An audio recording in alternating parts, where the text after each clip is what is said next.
건강검진 결과지 받고 나서 어떻게 하셨어요? 의사한테 이상 없습니다 들으면 그냥 넘기시죠. 이상 없습니다라는 말이 진짜 이상 없다는 뜻이 아닌 경우가 있어요. 결과지에 정상 범위로 나와 있어도 반드시 따로 봐야 하는 수치들이 있거든요. 의사도 짧은 진료 시간에 다 설명 못 해줘요. 오늘 이 영상에서 결과지에 있는데 아무도 설명 안 해주는 수치들 전부 다 알려드릴게요. 이 영상 끝까지 보시고 지금 당장 결과지 꺼내서 확인해보세요. 나중에 후회하는 것보다 지금 아는 게 낫습니다. 오늘 볼 수치는 5가지예요. 감마지 TP, 혈색소, 크레아티닌, 요산, 그리고 TSH 갑상선 자극 호르몬입니다. 전부 다 결과지에 나와 있는데 대부분 그냥 넘기는 수치들이에요. 하나씩 들어갑니다. 첫 번째, 감마지 TP입니다. 결과지에 GGT 또는 감마지 TP라고 적혀 있어요. 많은 분들이 이 수치를 술 마시는 사람들 수치라고 알고 계세요. 맞아요. 술 많이 마시면 올라가요. 근데 술을 전혀 마시지 않는데도 감마지 TP가 높다면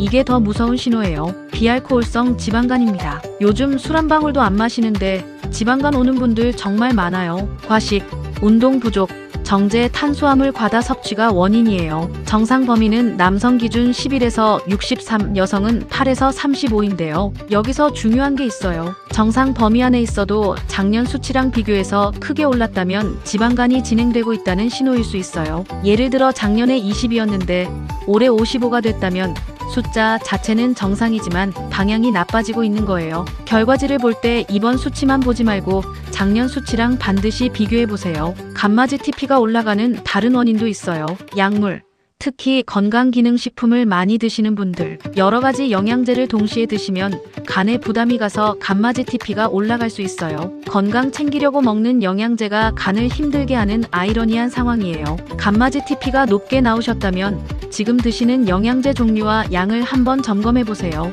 두 번째, 혈색소입니다. 결과지에 HGB 또는 헤모글로빈이라고 나와 있어요. 이 수치는 특히 여성분들이 꼭 봐야 해요. 정상 범위가 여성은 12 이상, 남성은 13 이상인데요. 정상 범위 최하단에 걸쳐 있는 경우, 그러니까 여성 기준 12에서 12.5 사이에 있다면 만성 빈혈일 가능성이 있어요. 만성 빈혈은 증상이 애매해요. 쉽게 피곤하고 두통이 자주 오고 집중력이 떨어지고 숨이 살짝 차는 느낌. 이게 다 빈혈 증상인데 그냥 나이 탓이나 스트레스 탓으로 넘기는 경우가 많아요. 빈혈은 단순히 철분이 부족한 경우도 있지만 위장출혈이나 다른 질환의 신호일 수도 있어요. 특히 폐경후 여성인데 혈색소가 계속 낮게 나온다면 원인 파악이 중요합니다. 남성분들은 혈색소가 낮게 나오는 경우가 더 드물어요. 그래서 남성 기준 13 미만이 나왔다면 더 적극적으로 원인을 찾아봐야 해요. 위장 쪽 출혈, 신장 기능 저하, 골수 문제 등 다양한 원인이 있을 수 있거든요. 세 번째, 크레아티닌입니다. 결과지에 CREATININ이 또는 크레아티닌이라고 나와 있어요. 이게 신장 기능 수치예요. 근육에서 만들어진 크레아티닌이 신장을 통해 걸러져서 소변으로 나가는데 신장이 제대로 기능하지 못하면 혈액 안에 크레아티닌이 쌓여요. 그래서 이 수치가 올라가면 신장이 망가지고 있다는 신호예요. 정상 범위는 남성 0.7에서 1.2, 여성 0.5에서 1.1 정도예요. 근데 이 수치의 가장 무서운 점이 뭔지 아세요? 증상이 없어요. 신장이 50% 기능을 잃어도 아무 증상이 없는 경우가 있어요. 그냥 조용히 망가지는 거예요. 그래서 크레아티닌을 정기적으로 확인하는 게 중요한데 대부분 그냥 넘겨요. 특히 당뇨가 있는 분들, 당뇨성 신장 합병증이 진행되면 크레아티닌이 서서히 올라가요. 당뇨 있는 분들은 이 수치를 매년 반드시 확인하셔야 합니다. 크레아티닌과 함께 봐야 하는 수치가 하나 더 있어요. EGFR이라는 수치예요. 사구체역아율이라고 하는데 신장이 얼마나 잘 걸러내는지를 보는 수치예요. 60 이상이면 정상, 30에서 59 사이면 주의, 30 미만이면 만성 신장병 진행 중이에요. 결과지에 EGFR이 함께 나와 있으면 이것도 꼭 확인해보세요. 네 번째, 요산입니다. 결과지에 이어릭 애서드 또는 요산이라고 나와 있어요. 이 수치가 높으면 통풍 위험이 있다는 거 알고 계시는 분들 많죠. 근데 요산이 높은 게 통풍만의 문제가 아니에요. 요산이 높으면 신장 결석의 위험이 올라가고 심혈관 질환과도 연관이 있어요. 정상 범위는 남성 7 이하, 여성 6 이하예요. 이 기준을 넘어서면 생활습관 관리가 필요해요. 요산을 높이는 음식이 있어요. 맥주, 내장류 등 푸른 생선, 그리고 과당이 많은 음료예요.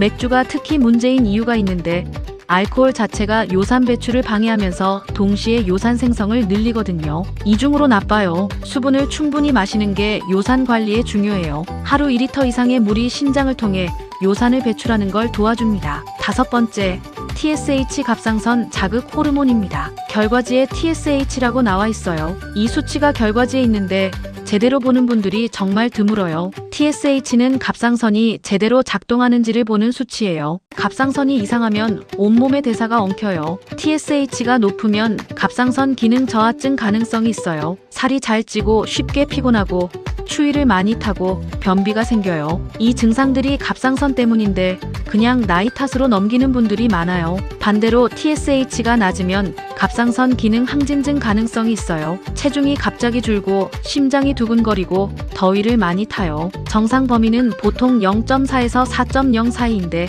이 범위를 벗어났다면 반드시 내분비내과에서 추가 검사를 받아보셔야 합니다. 갑상선 문제는 치료하면 완전히 좋아지는 경우가 많아요. 근데 발견을 못해서 몇 년씩 고생하는 분들이 있어요. 특히 3040대 여성에서 갑상선 기능 저하증이 많이 발견돼요. TSH 수치 그냥 넘기지 마세요. 자, 오늘 5가지 수치를 봤는데요. 핵심을 3줄로 정리할게요. 하나, 간마지 TP는 술 안 마셔도 높을 수 있어요. 지방간과 영양제 과다 복용이 원인일 수 있어요. 둘, 혈색소, 크레아티닌, 요산, TSH. 이 4가지는 증상 없이 조용히 진행되는 질환의 신호예요. 지금 당장 결과지에서 확인하세요. 셋, 수치 하나만 보지 마세요. 작년 결과지랑 비교해서 방향이 나빠지고 있는지 보는 게 더 중요해요. 오늘 영상 보시고 지금 바로 결과지 꺼내서 이 5가지 확인해보세요. 이 영상 부모님한테 꼭 공유해주세요. 연세 있으신 분들일수록 이 수치들을 그냥 넘기는 경우가 많아요. 저장해두시면 매년 검진 때마다 꺼내볼 수 있어요.